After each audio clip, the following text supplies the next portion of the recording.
a l'habitude, en attendant que les uns et les autres s'installent, de faire un peu la présentation de l'activité de la SOP. Et on commence toujours par remercier nos partenaires, fidèles partenaires, qui exposent à l'étage et dont on vous demandera, lors des pauses, de les visiter.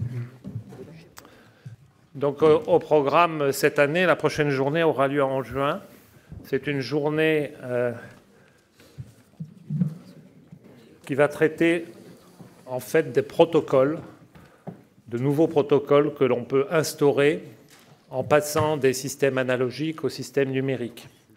Vous aurez peut-être une petite idée de ce que ça pourra donner avec la dernière conférence qui aura lieu aujourd'hui, faite par Sébastien Fellinck, puisqu'il vous expliquera au travers des cas cliniques qu'on a des apports notables grâce au numérique par rapport aux techniques que l'on utilisait de façon classique.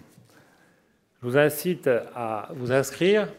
Cette journée est un petit peu en danger parce qu'elle n'a pas été très bien comprise. C'est suivez le guide, le point d'interrogation est la question qui se pose. Est-ce qu'il faut toujours se fier à ce que nous donne l'intelligence artificielle et le numérique, ou est-ce que l'intervention de l'humain, la compétence, l'expérience, etc., permettent de moduler les choix qui ont été faits, et est-ce que cette confiance aveugle ne peut pas être parfois un peu risquée? Donc c'est un peu définir dans quelles conditions on peut utiliser ces moyens qui vont permettre d'améliorer vos pratiques.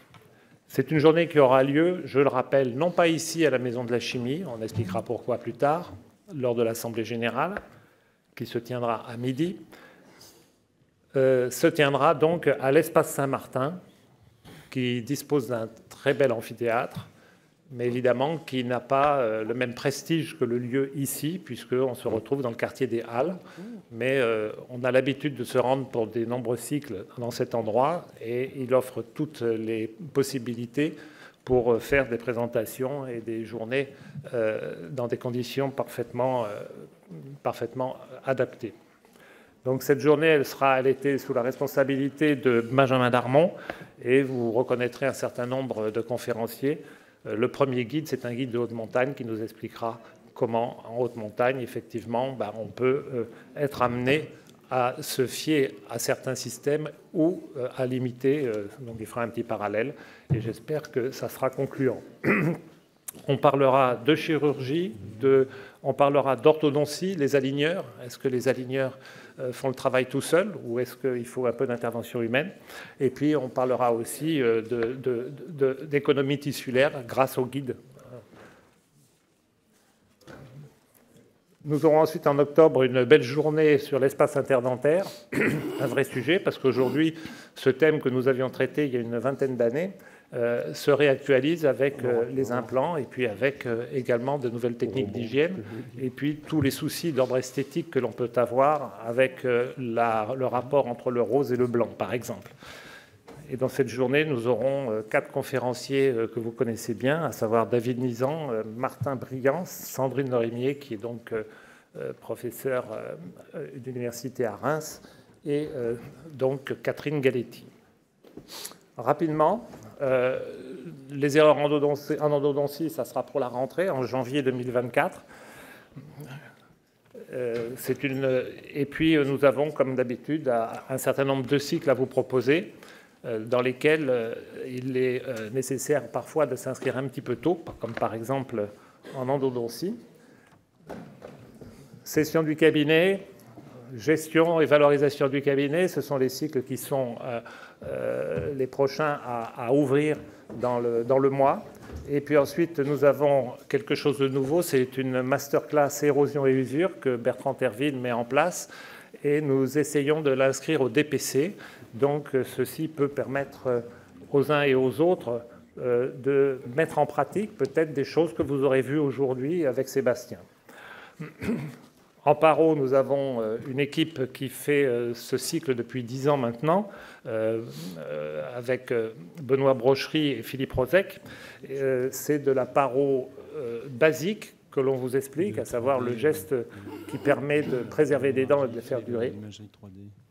Et puis là aussi, sur le cycle Conbin, nous avons un DPC qui est en route et nous espérons que ceci intéressera un plus large public parce que ça aussi, c'est une formation où l'imagerie et la transition numérique sont soulignées. Ça peut intéresser chacun dans diverses pratiques puisqu'on touche un petit peu à tous les domaines auxquels le numérique peut être appliqué. Laser, là, c'est un cycle court, 2 jours, qui a eu beaucoup de succès l'année dernière. C'est fait par Amandine Parra et son équipe. Et puis, ce cycle que gère Philippe Milsan, qui est très intéressant, qui a eu aussi un très grand succès l'année dernière, qui met en lumière toutes les erreurs que l'on peut faire par habitude, en oubliant de se servir de la partie corticale de son cerveau et en ne s'asseyant que sur des réflexes. Voilà. Et l'endodontie, comme je disais précédemment, on ne verra pas aujourd'hui Dominique Martin parce qu'il a un module qui est en route aujourd'hui et demain. Et sachez que c'est un cycle qui très vite se remplit. Si vous êtes intéressé par le thème, il s'agit de s'inscrire, il doit rester 4 places pour l'année prochaine, pour un cycle qui va débuter en décembre. Et dentisterie esthétique, donc c'est à nouveau Bertrand Terville qui s'occupe de ça, de façon très assidue et avec la rigueur qu'on lui connaît. Et donc,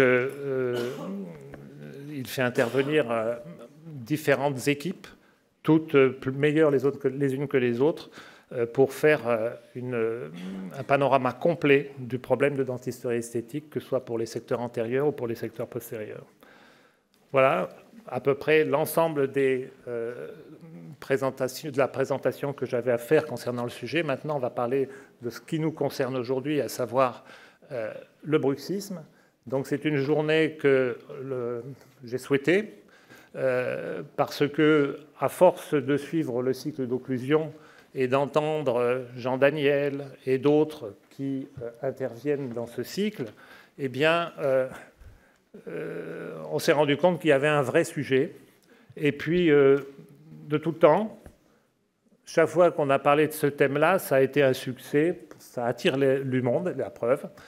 Et on a fait appel à une équipe, je pense une équipe de choc, puisque l'on a là aujourd'hui Jean Daniel, qui est professeur émérite donc à Marseille. Ensuite, on aura Marie-Clotilde Carra, qui est professeure à Paris. Puis cet après-midi, et ce matin, on commencera plutôt avec un néo-professeur, puisque son concours, il vient tout juste de le passer, et qu'on n'a pas le droit de dire encore qu'il est professeur, à savoir Emmanuel Dinco. Et on finira la journée donc avec Sébastien Félinck, qui, lui, est assistant et travaille étroitement avec Jean Daniel pour les problèmes qui nous concernent aujourd'hui.